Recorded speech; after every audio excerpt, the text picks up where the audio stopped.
Hi friends, ಇದು mastmaga.comನ international bulletin ಸುತ್ತು ಜಗತ್ತು. ನಾನು ಅಮರ್ ಪ್ರಸಾದ್. ನೆರೆಯ ಬಾಂಗ್ಲಾದಲ್ಲಿ ಭಾರತ ವಿರೋಧಿ ಕಾಯಿಲೆ ಜೋರಾಗಿ ಹರಡ್ತಾ ಇದೆ.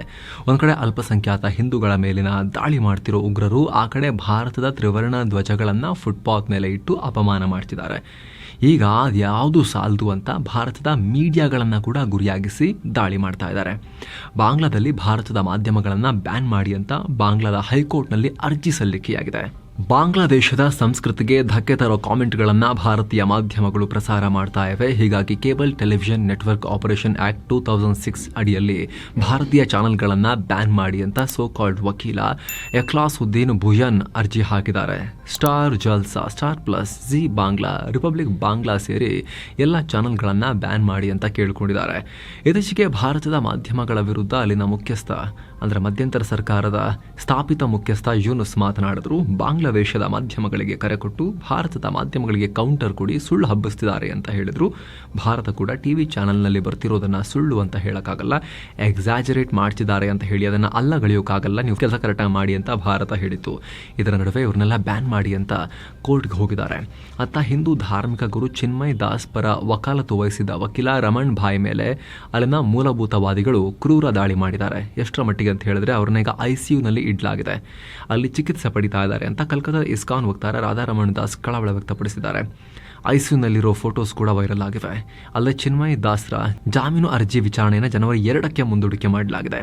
ಅತ್ತ ಬಾಂಗ್ಲಾದೇಶಕ್ಕೆ ಹೋಗಿದ ಭಾರತದ ಹಿಂದೂ ಪ್ರವಾಸಿಗರ ಮೇಲೂ ಕೂಡ ಮೂಲಭೂತವಾದಿಗಳು ದಾಳಿ ಮಾಡ್ತಿದ್ದಾರೆ. ಅದೃಷ್ಟವಶಾತ್ ಅವರು ಗಾಯಗೊಂಡು ಪಶ್ಚಿಮ ಬಂಗಾಳಕ್ಕೆ ವಾಪಸ್ ಆಗುವಲ್ಲಿ ಯಶಸ್ವಿಯಾಗಿದ್ದಾರೆ. ಈ ನಡುವೆ ಬಾಂಗ್ಲಾದಲ್ಲಿ ನಡೀತಾ ಇರೋ ಹಿಂದೂ ವಿರೋಧಿ ದಾಳಿಯನ್ನ ಬ್ರಿಟನ್ ಪಾರ್ಲಿಮೆಂಟ್ನಲ್ಲೂ ಕೂಡ ಪ್ರಸ್ತಾಪಿಸಲಾಗಿದೆ. ಸಂಸದ ಗ್ಯಾರಿ ಗಾರ್ಡಿನರ್ ಹಾಗೂ ಪ್ರೀತಿ ಪಟೇಲ್ ಇಬ್ಬರೂ ಕೂಡ ಬಾಂಗ್ಲಾದಲ್ಲಿನ ಹಿಂದೂ ಅಲ್ಪಸಂಖ್ಯಾತರಿಗೆ ರಕ್ಷಣೆ ಕೊಡೋ ಸಂಬಂಧ ಬಾಂಗ್ಲಾ ಅಧಿಕಾರಿಗಳೊಂದಿಗೆ ಮಾತನಾಡಿ ಅಂತ ಬ್ರಿಟನ್ ಸರ್ಕಾರಕ್ಕೆ ಒತ್ತಾಯ ಮಾಡಿದ್ದಾರೆ. ಈ ಕಡೆ ಶೇಖ್ ಹಸೀನಾ ಕೂಡ ರಿಯಾಕ್ಟ್ ಮಾಡಿದ್ದಾರೆ. ಮತ್ತೊಮ್ಮೆ ಬಾಂಗ್ಲಾದಲ್ಲಿ ಹಿಂದೂಗಳನ್ನ ಗುರಿಯಾಗಿಸಿ ನಡೆಯುತ್ತಿರೋ ದಾಳಿಗೆಲ್ಲ ಬಾಂಗ್ಲಾ ಮಧ್ಯಂತರ ಸರ್ಕಾರದ ಮುಖ್ಯಸ್ಥ ಮಹಮ್ಮದ್ ಯೂನುಸ್ ಕಾರಣ. ಈತನ ಇದಕ್ಕೆಲ್ಲ ಮಾಸ್ಟರ್ ಮೈಂಡ್. ವಿದ್ಯಾರ್ಥಿ ಗುಂಪಿನ ಮೂಲಕ ಎಲ್ಲ ಪ್ಲಾನ್ ಮಾಡಿಕೊಂಡೆ ಯೂನುಸ್ ಈ ದಾಳಿ ಮಾಡೋಕೆ ಕುಮ್ಮಕ್ಕನ್ನ ಕೊಟ್ಟಿದ್ದ. BNP ನಾಯಕಿ ಖಲೀದಾ ಜಿಯಾ ಅವರ ಪುತ್ರ ಲಂಡನ್ನಲ್ಲಿರೋ ತಾರಿಕ್ ರೆಹಮಾನ್ ಕೂಡ ಬಾಂಗ್ಲಾದಲ್ಲಿ ಸಾವುಗಳು ಹೆಚ್ಚಾದರೂ ಸರ್ಕಾರ ಪತನ ಆಗೋದಿಲ್ಲ ಅಂತ ಹೇಳಿದ್ದಾರೆ. ಸೊ ಇವರೆಲ್ಲ ಪ್ಲಾನ್ ಮಾಡ್ಕೊಂಡಿರೋದ್ರಿಂದಲೇ ಅಲ್ಪಸಂಖ್ಯಾತರ ಮೇಲೆ ದಾಳಿ ನಡೆಸಲಾಗ್ತಾ ಇದೆ ಅಂತ ಭಾರತದಲ್ಲಿರೋ ಶೇಖ್ ಹಸೀನಾ ಮತ್ತೊಮ್ಮೆ ಆಕ್ರೋಶ ಹೊರಹಾಕಿದ್ದಾರೆ. ಏನೋ ಇಸ್ರೇಲ್ ಮತ್ತು ಹೆಜ್ಬುಲ್ಲಾ ನಡುವಿನ ಕದನ ವಿರಾಮಕ್ಕೆ ಅಧಿಕೃತವಾಗಿ ಎಳ್ಳು ನೀರು ಬಿಡಲಾಗಿದೆ. ನಾವಲ್ಲ ಅವರು ಅಂತ ಹೇಳಿ ಇಬ್ರು ಪರಸ್ಪರ ಹೊಡೆದಾಟ ಶುರು ಮಾಡಿಕೊಂಡಿದ್ದಾರೆ. ಇಸ್ರೇಲ್ ಕದನ ವಿರಾಮ ಉಲ್ಲಂಘಿಸಿದೆ ಅಂತ ಹೇಳಿ ಹಿಜ್ಬುಲ್ಲಾಗಳು ಇಸ್ರೇಲ್ನ ಸೇನಾ ನೆಲೆಗಳನ್ನು ಗುರಿಯಾಗಿಸಿ ಮೌಂಟ್ ಡೋವಾ ಅನ್ನೋ ಕಡೆ ರಾಕೆಟ್ ದಾಳಿ ಮಾಡಿದ್ದಾರೆ. ಅಲ್ಲದೆ ಇಸ್ರೇಲ್ ದಾಳಿ ಮತ್ತೆ ಕಂಟಿನ್ಯೂ ಆದರೆ ನಾವು ಪ್ರತಿದಾಳಿ ನಡೆಸ್ತಾನೆ ಇರ್ತೀವಿ ಅಂತ ಹಿಜ್ಬುಲ್ಲಾಗಳು ವಾರ್ನಿಂಗ್ ಕೊಟ್ಟಿದ್ದಾರೆ. ಇದರ ಬೆನ್ನಲ್ಲೇ ಇಸ್ರೇಲ್ ಕೂಡ ಪ್ರತಿದಾಳಿ ಮಾಡಿದೆ. ಪರಿಣಾಮ ದಕ್ಷಿಣ ಲೆಬನಾನ್ನಲ್ಲಿ ಕನಿಷ್ಠ 9 ಮಂದಿ ಪ್ರಾಣ ಕಳ್ಕೊಂಡಿದ್ದಾರೆ. ನಾವು ಸಹ ಅವರು ಉಲ್ಲಂಘನೆ ಮಾಡಿದ್ದಕ್ಕೆ ಮಾಡಿದ್ದೇವೆ, ಹಿಜ್ಬುಲ್ಲಾಗಳ ಸೇನಾ ನೆಲೆಗಳನ್ನು ಗುರಿಯಾಗಿಸಿ ಹೊಡೆದಿದ್ದೀವಿ ಅಂತ ಇಸ್ರೇಲ್ ಸೇನೆ ಹೇಳಿಕೊಂಡಿದೆ. ಆ ಮೂಲಕ 13 ತಿಂಗಳು ಸೀಸ್ ಫೈರ್ ಕದನ ವಿರಾಮ ಅಂತಿದ್ದವರು ಒಂದು ವಾರ ತುಂಬುವ ಮೊದಲೇ ಮತ್ತೆ ಭಾರಿ ಗಲಾಟೆ ಮಾಡ್ತಿದ್ದಾರೆ. ಇನ್ನು ಯುದ್ಧ ವಿಚಾರವಾಗಿ ಅಮೆರಿಕದ ಚುನಾಯಿತ ಅಧ್ಯಕ್ಷ ಡೊನಾಲ್ಡ್ ಟ್ರಂಪ್ ಮಹತ್ವದ ಹೇಳಿಕೆ ಕೊಟ್ಟಿದ್ದಾರೆ. ಗಾಜಾದಲ್ಲಿ ಬಂಧಿಸಲಾಗಿರೋ ಒತ್ತಾಯಾಳುಗಳನ್ನು ಜನವರಿ 20ರ ಒಳಗೆ, ಅಂದರೆ ನಾನು ಅಧಿಕಾರ ಸ್ವೀಕರಿಸುವ ಮುನ್ನ ರಿಲೀಸ್ ಮಾಡಿ, ಇಲ್ಲಾಂದ್ರೆ ನರಕ ತೋರಿಸ್ತೀನಿ ನಿಮಗೆ ಅಂತ ಹೇಳಿದ್ದಾರೆ. ಅಮೆರಿಕಾಗೆ ಅಂಥದ್ದೊಂದು ಇತಿಹಾಸ ಇದೆ. ನಮಗೆ ಯಾರು ಹೊಡಿತಾರೋ ಅವರಿಗೆ ನಾವು ಇನ್ನೂ ಜೋರಾಗಿ ಹೊಡಿತೀವಿ. ಸೊ ಈಗ ಬಿಡುಗಡೆ ಮಾಡಿದರೆ ಸರಿ ಅಂತ ಟ್ರಂಪ್ ಬಿಗ್ ವಾರ್ನಿಂಗ್ ಕೊಟ್ಟಿದ್ದಾರೆ. ನರಕ ತೋರಿಸ್ತೀವಿ ಅಂತ ಹೇಳಿದ್ದಾರೆ. ಸೊ ಟ್ರಂಪ್ ಅಧಿಕಾರಕ್ಕೆ ಬಂದರೆ ನಿರೀಕ್ಷೆ ಮಾಡಿರೋ ಥರ ಇಸ್ರೇಲ್ ಹಮಾಸ್ ಯುದ್ಧಕ್ಕೆ ಹೊಸ ತಿರುವು ಸಿಗೋದು ಪಕ್ಕ. ಅಂದಹಾಗೆ ಈವರೆಗಿನ ಮಾಹಿತಿ ಪ್ರಕಾರ 63 ಒತ್ತೆಯಾಳುಗಳು ಗಾಜಾದಲ್ಲಿ ಜೀವಂತವಾಗಿದ್ದಾರೆ. Israel ಕಡೆಯವರನ್ನ Hamas ಇಟ್ಕೊಂಡಿದೆ. 117 ಒತ್ತೆಯಾಳುಗಳು ಇಸ್ರೇಲ್ಗೆ ಜೀವಂತವಾಗಿ ವಾಪಸ್ ಆಗಿದ್ದಾರೆ. 35 ಇಸ್ರೇಲಿ ಒತ್ತೆಯಾಳುಗಳು ಗಾಜಾದಲ್ಲಿ ಸಾವನ್ನಪ್ಪಿದ್ದಾರೆ ಅಂತ ಮಾಹಿತಿ ಇದೆ. ಇನ್ನು ಯುದ್ಧದಿಂದ ನಾಶವಾಗಿರೋ ಗಾಜಾ ಪ್ರದೇಶವನ್ನು ನೋಡ್ಕೊಳ್ಳೋಕೆ ಹಮಾಸ್ ಮತ್ತು ಪ್ಯಾಲೆಸ್ತೈನ್ ಆಡಳಿತ ಮುಂದಾಗಿವೆ. ಅದಕ್ಕಾಗಿ ಜಂಟಿ ಕಮಿಟಿ ರಚಿಸೋಕೆ ಒಪ್ಪಿವೆ ಅಂತ ಅಲ್ ಅರೇಬಿ ಅಲ್ ಜದೀದ್ ಮಾಧ್ಯಮ ವರದಿ ಮಾಡಿದೆ. ಅಂದರೆ ಇಷ್ಟು ದಿನ ಅವರೇ ಬೇರೆ ಇವರೇ ಬೇರೆ ಅಂತ ಪ್ರತ್ಯೇಕ ಸರ್ಕಾರ ಮಾಡ್ತಾ ಇದ್ರು, ಗಾಜಾವನ್ನು ಹಮಾಸ್ಗಳು ನೋಡ್ಕೊಳ್ತಾ ಇದ್ರು. ಆದರೆ ಈಗ ಗಾಜಾ ಸಂಪೂರ್ಣ ನಾಶವಾದ ನಂತರ ಅದನ್ನು ಇಸ್ರೇಲ್ ತನ್ನ ತೆಕ್ಕೆಗೆ ತಗೋಬಹುದು ಅನ್ನೋ ಶಂಕೆ ಇದೆ. ಹೀಗಾಗಿ ಇಲ್ಲಿಗೆ ಮೊಹಮ್ಮದ್ ಅಬ್ಬಾಸ್ ನೇತೃತ್ವದ ಪ್ಯಾಲೆಸ್ತೈನ್ ಅಥಾರಿಟಿಯನ್ನು ತೋರಿಸಿ ಇಸ್ರೇಲ್ ಸಮಾಧಾನ ಮಾಡೋಕೆ ಇದನ್ನು ಮಾಡಿರಬಹುದು ಅಂತ ವಿಶ್ಲೇಷಣೆ ಮಾಡಲಾಗ್ತಾ ಇದೆ. ಅತ ಸಿರಿಯಾದಲ್ಲಿ ನಡೀತಾ ಇರೋ ಸಂಘರ್ಷಕ್ಕೆ ಸಂಬಂಧಪಟ್ಟಂತೆ ಟರ್ಕಿ ಮತ್ತು ರಷ್ಯಾ ನಡುವೆ ಒಂದು ಮುಸುಕಿನ ಗುದ್ದಾಟ ಶುರುವಾಗಿದೆ. ಟರ್ಕಿ ರಷ್ಯಾ ಬೆಂಬಲಿತ ಸಿರಿಯಾದ ಬಶರ್ ಅಲ್ ಅಸದ್ ಸರ್ಕಾರಕ್ಕೆ ಬಿಗ್ ವಾರ್ನಿಂಗ್ ಕೊಟ್ಟಿದ್ದಾರೆ. ಮಿಡಲ್ ಈಸ್ಟ್ನಲ್ಲಿ ಇದು ನಾಗರಿಕ ಸಂಘರ್ಷಕ್ಕೆ ದಾರಿ ಮಾಡಿಕೊಡಬಹುದು, ರೀಜನಲ್ ವಾರ್ ಆಗಬಹುದು. ಹೀಗಾಗಿ ಆದಷ್ಟು ಬೇಗನೆ ಈ ಸಂಘರ್ಷ ಬಗೆಹರಿಸಬೇಕು ಅಂತ ಟರ್ಕಿ ಹೇಳಿದೆ.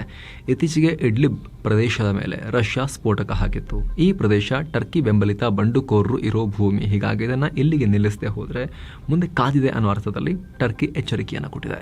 ಏನೋ ರಷ್ಯಾ ಯುಕ್ರೇನ್ ನಡುವಿನ ಸಂಘರ್ಷ ಮುಂದುವರೆದಿದೆ. ಯುಕ್ರೇನ್ ಮೇಲೆ ರಷ್ಯಾ ಈಗ ನಾರ್ತ್ ಕೊರಿಯಾದ 60 ಮಿಸೈಲ್ಗಳ ಮೂಲಕ ದಾಳಿ ನಡೆಸಿದೆ ಅಂತ ಯುಕ್ರೇನ್ ಮಿಲಿಟರಿ ಇಂಟೆಲಿಜೆನ್ಸ್ ಮಾಹಿತಿ ನೀಡಿದೆ. ಆದರೆ ಈ ದಾಳಿಯಲ್ಲಿ ಇದುವರೆಗೆ ಯಾವುದೇ ಸಾವು ನೋವುಗಳು ವರದಿಯಾಗಿಲ್ಲ. ಇನ್ನೊಂದು ಕಡೆ ಜರ್ಮನಿಯ ಚಾನ್ಸಲರ್ ಒಲಾಫ್ ಶೋಲ್ಸ್ ಯುಕ್ರೇನ್ಗೆ ಭೇಟಿ ಕೊಟ್ಟಿದ್ದಾರೆ. ಯುಕ್ರೇನ್ ಅಧ್ಯಕ್ಷ ವೊಲಡಿಮಿರ್ ಜೆಲೆನ್ಸ್ಕಿ ಅವರನ್ನ ಮೀಟ್ ಮಾಡಿ ಯುಕ್ರೇನ್ಗೆ 5,663 ಕೋಟಿ ರೂಪಾಯಿ ವೆಚ್ಚದ ಮಿಲಿಟರಿ ನೆರವನ್ನ ಘೋಷಿಸಿದ್ದಾರೆ. ಹಾಗೇನೆ ರಷ್ಯಾ ವಿರುದ್ಧದ ಕದನದಲ್ಲಿ ನಾವು ನಿಮ್ ಜೊತೆಗೆ ಸ್ಟ್ರಾಂಗ್ ಆಗಿರ್ತೀವಿ ಅಂತ ಜೆಲೆನ್ಸ್ಕಿಗೆ ಭರವಸೆ ಕೊಟ್ಟಿದ್ದಾರೆ. ಮೊನ್ನೆಯಷ್ಟೇ ಪುಟಿನ್ ಜೊತೆಗೆ ಒಲಾಫ್ ಶೋಲ್ಸ್ ಫೋನ್ನಲ್ಲಿ ಮಾತನಾಡಿದ್ರು. ಅದಕ್ಕೆ ಜೆಲೆನ್ಸ್ಕಿ ಕಿಡಿಕಾರಿದ್ರು. ಈಗ ಸಮಾಧಾನ ಮಾಡೋಕೆ ಪ್ರಯತ್ನ ಪಟ್ಟಿರೋ ಕಾಣಿಸ್ತಾ ಇದೆ. ಮತ್ತೊಂದು ಕಡೆ ಅಮೆರಿಕ ಯುಕ್ರೇನ್ಗೆ ಹೊಸದಾಗಿ 6,000 ಕೋಟಿ ರೂಪಾಯಿ ಮೌಲ್ಯದ ಮಿಲಿಟರಿ ನೆರವು ಕೊಡೋಕೆ ಮುಂದಾಗಿದೆ. ಇದರಲ್ಲಿ ಆಂಟಿ ಆರ್ಮರ್ ವೆಪನ್ಗಳನ್ನ ಅಮೆರಿಕ ಯುಕ್ರೇನ್ಗೆ ಕಳಿಸುತ್ತೆ. ಈ ಸೇನಾ ನೆರವು ರಷ್ಯಾ ನಡೆಸುತ್ತಿರುವ ದಾಳಿಯನ್ನ ಸಮರ್ಥವಾಗಿ ಎದುರಿಸೋಕೆ ಯುಕ್ರೇನ್ಗೆ ನೆರವಾಗುತ್ತೆ ಅಂತ ಅಮೆರಿಕದ ರಕ್ಷಣಾ ಇಲಾಖೆ ಹೇಳಿದೆ. ಇನ್ನೊಂದು ಕಡೆ ವಿಶ್ವ ಆರೋಗ್ಯ ಸಂಸ್ಥೆ ಜಗತ್ತಿನ 17 ದೇಶಗಳಲ್ಲಿ ಹರಡುತ್ತಿರೋ ಮಾರ್ಬರ್ಗ್ ವೈರಸ್ಗೆ ಕಳವಳ ವ್ಯಕ್ತಪಡಿಸಿದೆ. ಈ ವೈರಸ್ ವಿಚಾರವಾಗಿ ಅಗತ್ಯ ಕ್ರಮ ತಗೊಳ್ಳಿ ಅಂತ ಆಫ್ರಿಕನ್ ರಾಷ್ಟ್ರಗಳಿಗೆ ಸೂಚಿಸಿದೆ. ಯಾಕಂದ್ರೆ ಈ ವೈರಸ್ ಆಫ್ರಿಕನ್ ರಾಷ್ಟ್ರಗಳಲ್ಲಿ ತುಂಬಾ ವೇಗವಾಗಿ ಹರಡ್ತಾ ಇದೆ. ಈಗ ಆಲ್ರೆಡಿ ರುವಾಂಡಾದಲ್ಲಿ 15ಕ್ಕಿಂತ ಹೆಚ್ಚು ಜನ ಸಾವನ್ನಪ್ಪಿದ್ದಾರೆ. 100ಕ್ಕಿಂತ ಹೆಚ್ಚು ಜನರಿಗೆ ಸೋಂಕು ತಾಗಿದೆ. ಹೀಗಾಗಿ ರುವಾಂಡಾ, ಕಾಂಗೋ, ಕೆನ್ಯಾ, ಉಗಾಂಡಾ, ಆ ಕಡೆ ಬ್ರೆಜಿಲ್, ಕ್ಯೂಬಾ, ಗಯಾನಾ, ಪೆರು ದೇಶಗಳಿಗೆ ತೆರಳುವ ಪ್ರಜೆಗಳಿಗೆ ಬ್ರಿಟನ್ ಆರೋಗ್ಯ ಸಚಿವಾಲಯ ಜಾಗೃತೆ ಅಂತ ಹೇಳಿದೆ. ಅಂದಹಾಗೆ ಈ ಮಾರ್ಬರ್ಗ್ ಸೋಂಕು ತಗುಲಿದ 21 ದಿನಗಳವರೆಗೆ ಅತಿಯಾದ ಜ್ವರ, ತಲೆನೋವು, ಕಣ್ಣು, ಮೂಗು ಮತ್ತು ಬಾಯಲ್ಲಿ ರಕ್ತ ಬರುತ್ತೆ ಅಂತ ವಿಶ್ವ ಆರೋಗ್ಯ ಸಂಸ್ಥೆ ಹೇಳಿದೆ. ಈ ವೈರಸ್ಗೆ ಇದುವರೆಗೂ ಯಾವುದೇ ಔಷಧವಿಲ್ಲ, ವ್ಯಾಕ್ಸಿನ್ ಇಲ್ಲ ಮತ್ತು ಈ ವೈರಸ್ನಿಂದ ವ್ಯಕ್ತಿ ಸಾಯುವ ರಿಸ್ಕ್ 50-50 ಇರುತ್ತೆ ಅಂತ ವೈದ್ಯ ಲೋಕ ಹೇಳುತ್ತೆ. ಇನ್ನೊಂದು ಕಡೆ ಜಾಗತಿಕ ಹವಾಮಾನ ಬದಲಾವಣೆ ವಿಚಾರಕ್ಕೆ ಸಂಬಂಧಪಟ್ಟಂತೆ ಹೇಗ್ನ ಅಂತಾರಾಷ್ಟ್ರೀಯ ನ್ಯಾಯಾಲಯದಲ್ಲಿ ವಿಚಾರಣೆ ನಡೀತಾ ಇದೆ. ಅಜರ್ಬೈಜಾನ್ನಲ್ಲಿ ನಡೆದ ಹವಾಮಾನ ಬದಲಾವಣೆ ಸಮಿಟ್ನಲ್ಲಿ ಇದ್ರ ಬಗ್ಗೆ ವ್ಯಾಪಕ ಚರ್ಚೆಯಾಗಿತ್ತು. ಹವಾಮಾನ ಬದಲಾವಣೆಯಿಂದ ಆಗ್ತಿರೋ ಪರಿಣಾಮಗಳನ್ನು ಫೇಸ್ ಮಾಡೋಕೆ ಗ್ಲೋಬಲ್ ಸೌತ್ ರಾಷ್ಟ್ರಗಳಿಗೆ ಅಂದರೆ ಆರ್ಥಿಕವಾಗಿ ಹಿಂದುಳಿದಿರೋ ರಾಷ್ಟ್ರಗಳಿಗೆ ಪ್ಯಾಕೇಜ್ ಘೋಷಿಸಲಾಗಿತ್ತು. ಅದರಲ್ಲಿ 2035ರವರೆಗೆ ಪ್ರತಿ ವರ್ಷ $300 ಬಿಲಿಯನ್ ಅಂದರೆ 24.90 ಲಕ್ಷ ಕೋಟಿ ರೂಪಾಯಿ ಹಣವನ್ನು ಘೋಷಿಸಲಾಗಿತ್ತು. ಆದರೆ ಇದನ್ನು ಭಾರತ ಸೇರಿ ಸಾಕಷ್ಟು ರಾಷ್ಟ್ರಗಳು ರಿಜೆಕ್ಟ್ ಮಾಡಿದ್ವು. ಹೀಗಾಗಿ ಇದರ ವಿಚಾರಣೆ ನಡೀತಾ ಇದೆ. ಇದರಲ್ಲಿ ಹಿಂದುಳಿದ ರಾಷ್ಟ್ರಗಳಿಗೆ ಆರ್ಥಿಕ ನೆರವನ್ನು ಒದಗಿಸೋಕೆ ಕಾನೂನಾತ್ಮಕವಾಗಿ ಏನ್ ಮಾಡಬೇಕು ಅಂತ ಚರ್ಚೆ ಆಗುತ್ತೆ. 2 ದಿನಗಳ ಕಾಲ ಈ ವಿಚಾರಣೆ ನಡೆಯುತ್ತೆ. ಏನೋ ಇತ್ತೀಚೆಗಷ್ಟೇ ಬ್ರಿಕ್ಸ್ ರಾಷ್ಟ್ರಗಳ ಮೇಲೆ 100% ಟ್ಯಾರಿಫ್ ಹಾಕ್ತೀನಿ, ಸುಂಕ ಹಾಕ್ತೀನಿ ಅಂತ ಅಮೆರಿಕದ ಚುನಾಯಿತ ಅಧ್ಯಕ್ಷ ಡೊನಾಲ್ಡ್ ಟ್ರಂಪ್ ಎಚ್ಚರಿಕೆ ಕೊಟ್ಟಿದ್ರು.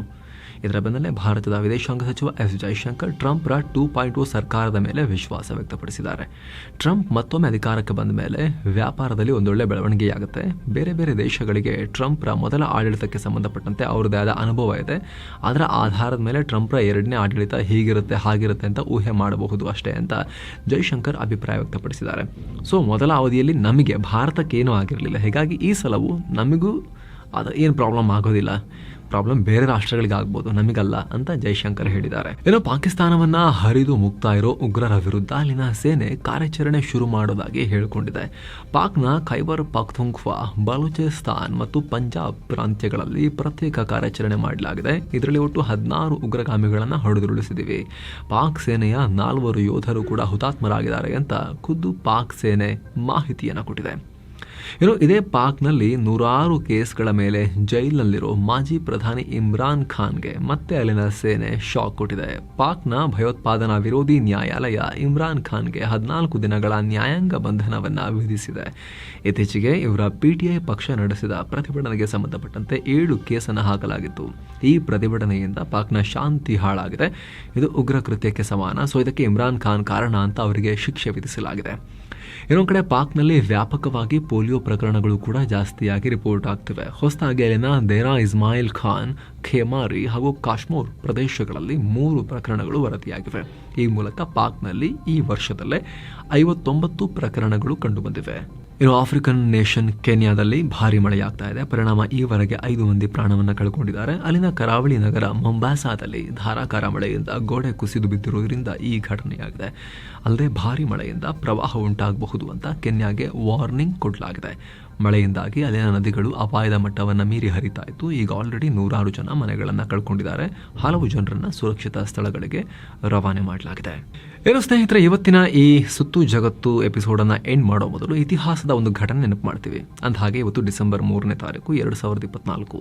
ಭಾರತೀಯರಾದ ನಮಗೆಲ್ಲ ಈಗ ಸಾಮಾನ್ಯ ದಿನ. ಆದರೆ ಇದೇ ದಿನ 53 ವರ್ಷಗಳ ಹಿಂದೆ ಭಾರತ ದೊಡ್ಡ ಯುದ್ಧವೊಂದಕ್ಕೆ ಸಾಕ್ಷಿಯಾಗಿತ್ತು.